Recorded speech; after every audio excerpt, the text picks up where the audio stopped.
The letter trembled in Ezra's hands, its edges worn from years of being folded and unfolded. Meet me at the lighthouse in Astoria, August 15th, 2025. I'm your mother. 3 sentences, scrawled in blue ink, had upended his world, pulling him from the quiet rhythm of his life in Portland to this windswept Oregon coast, where the truth waited like a storm on the horizon. Ezra Coleman, 25, stood on the rocky outcrop overlooking the Pacific, his hazel eyes scanning the horizon for a woman he hadn't seen since he was 10. The wind tugged at his navy jacket, and his curly brown hair danced in the salty breeze. He'd grown up in foster homes, bouncing between families in Seattle and Tacoma, each one a temporary haven that never quite felt like home. The memories of his mother, Lila, were faint, snatches of laughter, the scent of lavender, and the warmth of her hand holding his. Then, one day, she was gone, leaving only a note promising she'd return. She never did, until now. He glanced at the letter again, its words both a lifeline and a wound. Why now? Why after 15 years of silence? His phone buzzed in his pocket. A text from Mateo, his roommate and closest friend. You okay out there? Need me to come? Ezra smiled faintly. Mateo Alvarez, 26, with his infectious grin and dark, tousled hair, had a way of grounding him, even from miles away. They'd met 3 years ago at a community art gallery in Portland, where Ezra's quiet sketches of cityscapes caught Mateo's eye. Their friendship had grown into something unspoken, a pull neither had dared name, though Ezra felt it every time Mateo's hand brushed his. The lighthouse loomed ahead, its white tower stark against the gray sky. As Ezra approached, a woman stepped from the shadows of the keeper's cottage.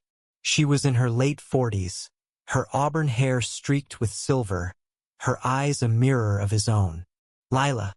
Her face crumpled when she saw him, and she pressed a hand to her mouth, as if to hold back a sob. Ezra, she whispered, stepping forward. He froze, his heart a tangle of longing and anger. Why? He asked, his voice raw. Why did you leave me? Lila's eyes filled with tears. I had to protect you, she said, her voice breaking. There were things I couldn't tell you then. But I'm here now, and I need you to listen. They sat on a bench overlooking the sea, the wind carrying the weight of their silence. Lila spoke haltingly, her words painting a past Ezra had never known. She'd been a single mother, barely 20 when he was born, scraping by in a small apartment in Tacoma. His father, she said, was a man named Daniel, a musician who'd left before Ezra was born. But there was more, something she'd hidden, something that had forced her to leave him in foster care. I was running, she admitted, her hands twisting in her lap, from people who wanted to hurt us. I thought if I left you, you'd be safe. Ezra's chest tightened. Safe, he said, his voice rising. I was alone. I waited for you every day for years. His hands clenched into fists, the letter crumpling in his grip. Lila reached for him, but he pulled back, the hurt too raw. She nodded, as if expecting his anger, and handed him a small, locked diary. This will explain everything, she said. But you need to decide if you're ready to know. That night, Ezra returned to his Portland apartment, the diary heavy in his bag. Mateo was waiting, sprawled on their thrift store couch, a takeout pizza box open beside him. You look like you've seen a ghost, Mateo said, his dark eyes searching Ezra's face. Ezra collapsed next to him, the story spilling out. The reunion, Lila's vague explanations, the diary he hadn't yet opened. Mateo listened, his presence steady, his hand resting lightly on Ezra's shoulder. Whatever's in there, Mateo said, his voice soft but firm. "You don't have to face it alone." Their eyes met, and for a moment, the air between them crackled with something unspoken. Ezra's heart raced, but he looked away, the weight of the day too much to unravel the feelings stirring inside him. The next morning, Ezra sat at their cluttered kitchen table, the diary open before him. Its pages were filled with Lila's handwriting, detailing a life on the run, not just from debt or danger, but from a truth about Ezra's birth. His father, Daniel, hadn't just been a musician. He'd been involved with a group that Lila called the Collective, a shadowy organization tied to illegal activities. When Lila discovered she was pregnant, she'd fled, fearing they'd come for her, and for Ezra. The diary hinted at a secret about his birth, something Daniel had done, something that made Ezra more than just an ordinary child. Ezra's hands shook as he read, his mind racing with questions. What was the Collective? Why had Lila hidden this for so long? And what did it mean for him now? He called Lila, his voice tight with urgency. "I need answers," he said. "Not half-truths. What am I?" Lila agreed to meet him again, this time in Seattle, where she'd been living under a new name. Ezra asked Mateo to come, needing his steady presence. They drove north, the coastal highway stretching before them, the diary tucked in Ezra's bag like a ticking bomb. Mateo kept the mood light, playing old indie rock and teasing Ezra about his terrible taste in gas station snacks. But when their hands brushed on the gearshift, Ezra felt a jolt, a warmth that lingered long after. In Seattle, Lila waited at a small cafe in Capitol Hill, her face pale but resolute. She told Ezra the rest. Daniel had been part of a genetic research project within the Collective, one that tampered with human DNA. Ezra, she said, was born with alterations, heightened intuition, a mind that processed patterns others couldn't see. It was why she'd left, to keep him from becoming a target. "You're special," she said, her voice trembling. "But that made you dangerous to them." Ezra reeled, the world tilting beneath him. He wasn't just a man searching for his mother. He was a secret, a creation, a liability. Mateo's hand found his under the table, grounding him as Lila's words sank in. The truth was a weight, but Mateo's touch was a reminder. He wasn't alone. As they left the cafe, Ezra noticed a man watching them from across the street, his face half hidden by a hood. A chill ran through him. The Collective, Lila had said, never stopped looking. And now, after 15 years, they might have found him. Ezra's pulse thundered as he gripped Mateo's hand, his eyes locked on the hooded figure across the street. The man didn't move, but his presence felt like a shadow creeping closer. "Mateo," Ezra whispered, "we're being watched." Mateo followed his gaze, his jaw tightening. "Stay calm," he said, his voice low. "Let's get to the car." They moved quickly, weaving through the bustling Capitol Hill crowd, the diary burning a hole in Ezra's backpack. Lila trailed behind, her face etched with fear. "It's them," she murmured. "The Collective. They've found us." The drive back to Portland was tense, the coastal highway cloaked in dusk. Ezra's mind churned with Lila's revelations, his altered DNA, the Collective's reach, the life she'd hidden to protect him. Mateo kept one hand on the wheel, the other resting near Ezra's, a silent promise of support. "We'll figure this out," Mateo said, glancing over. "Whatever this is, we face it together." Ezra nodded, but the weight of the diary's secrets made his chest ache. He wasn't just running from a shadowy group, he was running from who he might be. Back at their apartment, Ezra locked the door and spread the diary's pages across the kitchen table. Mateo brewed coffee, the familiar ritual grounding them both. The diary detailed Lila's years in hiding, her aliases, her fear that the collective would find Ezra and exploit his abilities. One entry stood out. Daniel said Ezra's mind could unlock patterns, codes, systems, truths others can't see. The collective wanted him for that. I had to disappear. Ezra's head spun.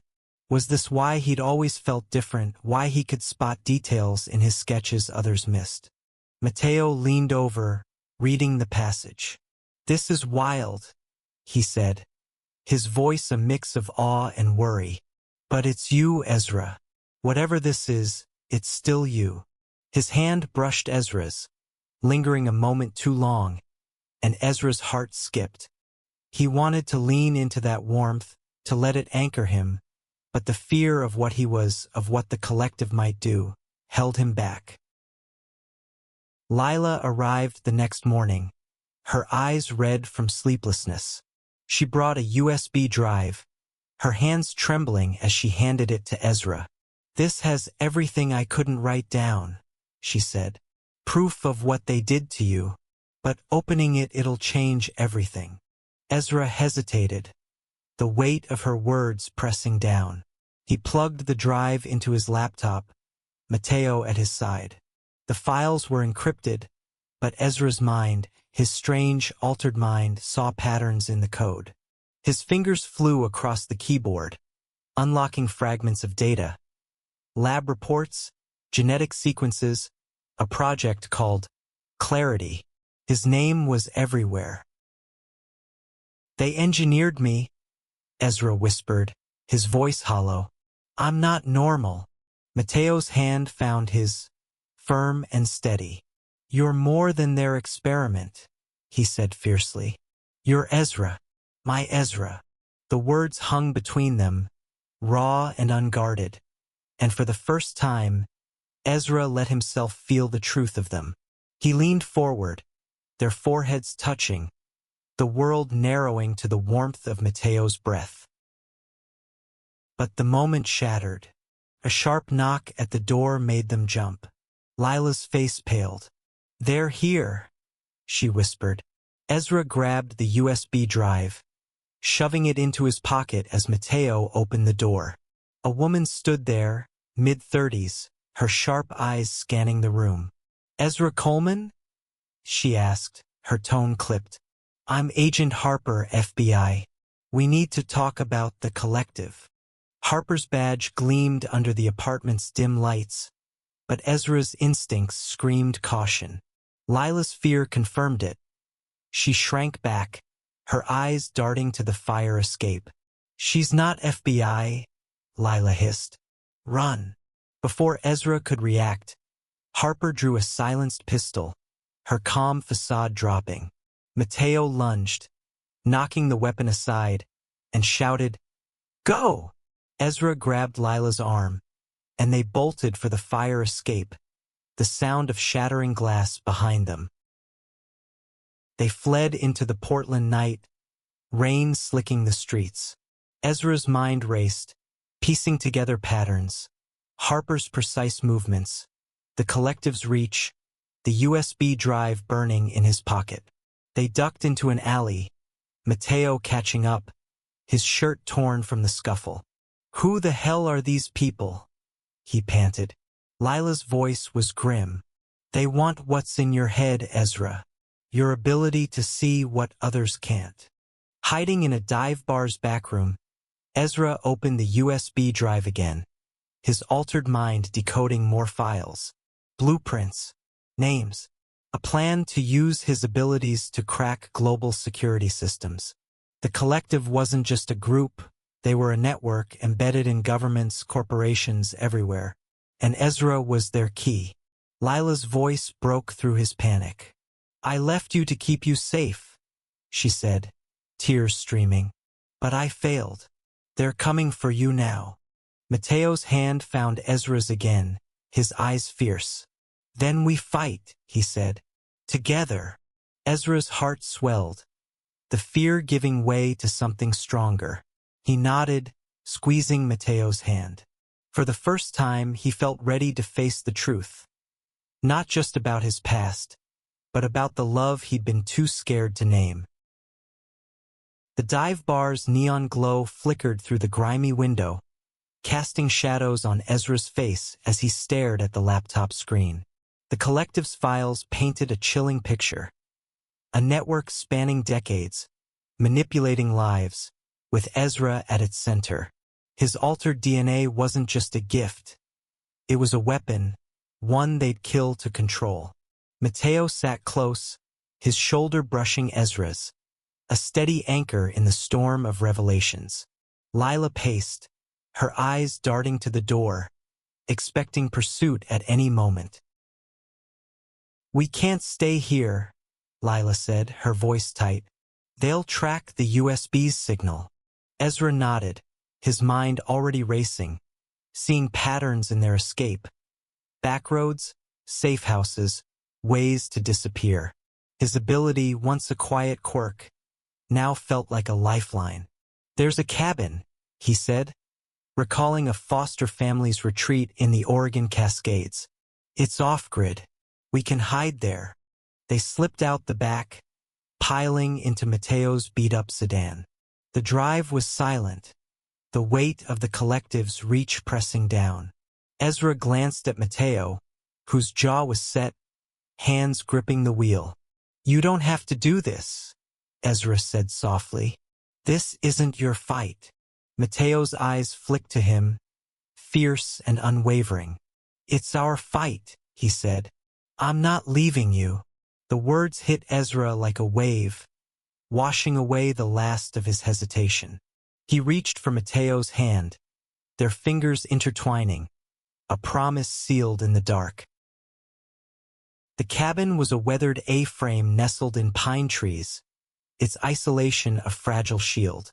Inside, Ezra spread the USB's contents across an old table, his mind decoding more files. Names emerged, politicians, CEOs, even FBI contacts like Harper, all tied to the collective. One file mentioned a key holder, someone born like Ezra, designed to unlock their systems. His stomach churned. He wasn't just a target, he was their endgame. Lila watched him, her face a mix of guilt and pride. "I didn't know how to tell you," she said. "When I left, I thought I was saving you. But I took your choice away."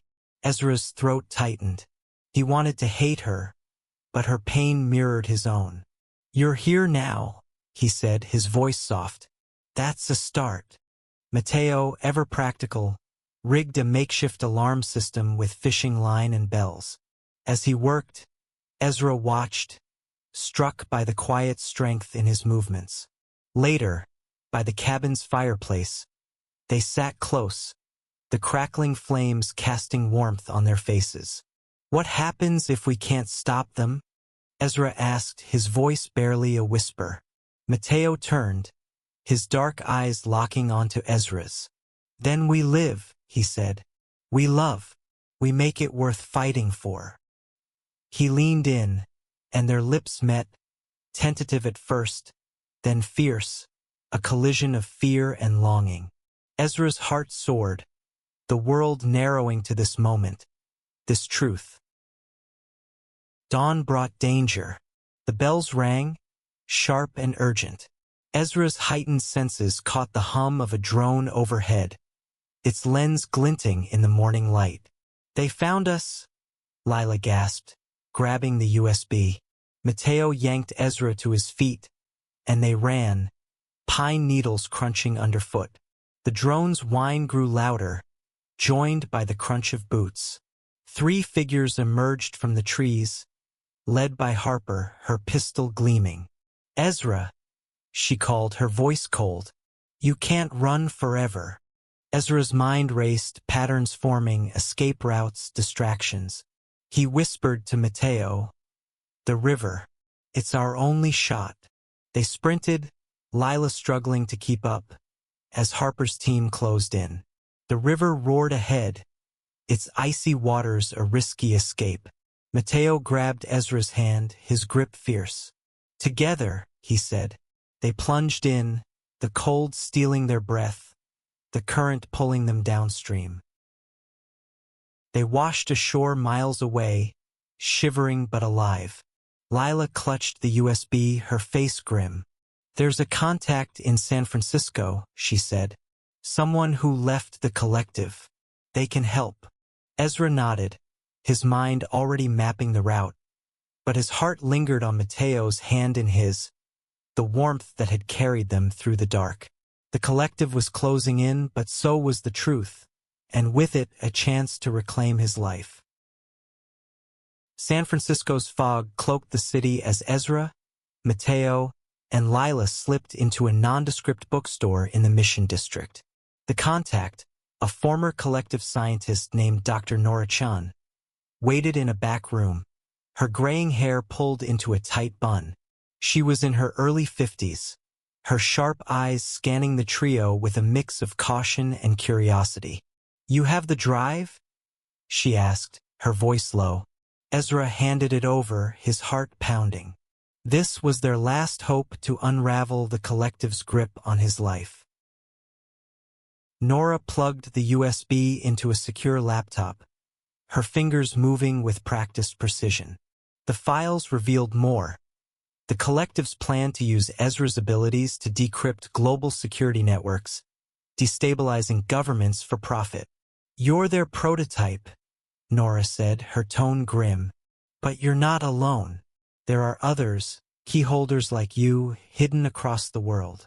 Ezra's mind reeled, his altered senses catching patterns in her words, in the data. He wasn't just a weapon, he was part of something bigger, a network of lives manipulated from birth. Mateo stood close, his presence a quiet strength. "What do we do?" he asked, his voice steady despite the tension. Nora's eyes softened. "We expose them," she said. "I've got contacts in the press, people who can blow this wide open. But it's dangerous. They'll come for you harder once they know you're fighting back." Lila, silent until now, spoke up. "I've spent 15 years running to protect him," she said, her voice breaking. "I won't let them take him now." Ezra met her gaze, the anger he'd carried softening. She'd made mistakes, but she'd fought for him in her own way. He reached for her hand, a small gesture of forgiveness, and she squeezed back, tears in her eyes. Nora gave them a burner phone and an address, a safe house in Big Sur where they could lie low while she worked to leak the files. The drive south was tense, the fog giving way to starlit cliffs along the Pacific. Ezra's mind churned, piecing together escape plans, but his heart was elsewhere. At a rest stop, he and Mateo stood by the car, the ocean roaring below. "I'm scared," Ezra admitted, his voice barely audible. Mateo stepped closer, his hand cupping Ezra's face. "I'm here," he said, "no matter what." Their kiss was fierce, a defiant stand against the chaos closing in, and Ezra felt the truth settle in his bones. He loved Mateo, and that love was his strength. The Big Sur safe house was a weathered cabin perched on a cliff, its windows glowing with lamplight. Inside, they planned their next move, but the peace was short-lived. At midnight, headlights pierced the darkness. 2 SUVs pulled up, and Harper stepped out, flanked by armed men. "Ezra," she shouted, "you can't hide what you are." Mateo grabbed a crowbar from the fireplace, his eyes blazing, while Lila clutched the burner phone, dialing Nora. Ezra's mind snapped into focus, patterns aligning, exits, weapons, distractions. "The cliffs," he whispered. "We can lose them in the dark." They slipped out the back, the ocean's roar masking their steps. Harper's team fanned out, their flashlights cutting through the night. Ezra led the way, his heightened senses guiding them down a narrow path to the shore. But Harper was relentless, her voice echoing, "You're ours, Ezra. You were born for this." A gunshot cracked, grazing Mateo's arm. He stumbled, blood seeping through his sleeve, but he pushed Ezra forward. "Keep going," he gasped. Ezra's heart lurched, fear and love colliding. He pulled Mateo close, supporting him as they reached the rocky beach. Lila found a cave, its entrance hidden by boulders. They huddled inside, Mateo's breathing ragged, his hand gripping Ezra's. "We're okay," Ezra whispered, more to himself than anyone, but the sound of boots on gravel told him the fight wasn't over.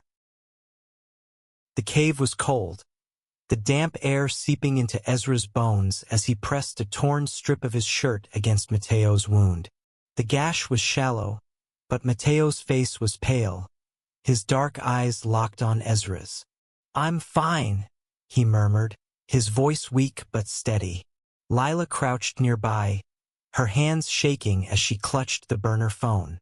Outside, Harper's voice echoed, sharp and relentless. "Ezra, come out. You can't run from who you are." Ezra's mind raced, his altered senses picking up patterns in the chaos. The rhythm of the waves, the crunch of boots, the gaps in Harper's search. "We need to move," he whispered. "There's a path up the cliff. If we reach the highway, we can flag someone down." Lila nodded, her face set with determination, but Mateo's grip tightened. "You're not losing me," he said, a faint smile breaking through the pain. Ezra's heart swelled, and he pressed a quick kiss to Mateo's forehead. "Never," he promised. They slipped out, the fog their only cover. Ezra led, his instincts guiding them up a steep trail, Mateo leaning on him, Lila close behind. Harper's team was close, too close, but Ezra's mind saw the path forward, a zigzag through the rocks that kept them hidden. At the highway, a trucker stopped, his grizzled face softening at their desperation. "Get in," he grunted, and they piled into the cab, speeding toward San Francisco as dawn broke. Nora met them at a warehouse, her press contacts already working to leak the collective's files. "It's done," she said, her voice grim but triumphant. "The world will know by morning." Ezra felt the weight lift, but not entirely. Harper was still out there, and the collective's reach was vast. Nora handed him a new identity, papers for all three of them. "Disappear," she said. "Live your life." Ezra, Mateo, and Lila drove north, settling in a small coastal town in Washington. The collective's exposure dominated headlines, their network unraveling as arrests piled up. Harper vanished, a ghost in the fallout, but Ezra knew the fight might never fully end. Still, he chose to live not as a weapon but as himself. Months later, on a cliff overlooking the Pacific, Ezra and Mateo stood hand in hand, the sunset painting the sky in hues of hope. Lila watched from a distance, her smile bittersweet, a mother who'd found her son again. Ezra turned to Mateo, his voice steady. "I was born a secret," he said. "But I choose this. I choose us." Mateo's grin was radiant. "Good," he said, pulling Ezra close, "because I'm not going anywhere." Their kiss was a vow, sealed against the wind and waves, a testament to a love that had survived secrets, danger, and time. Ezra's past was a shadow, but his future was bright, built on truth and the family he'd found. Lila, Mateo, and the courage to be himself. The collective had shaped him, but love had set him free.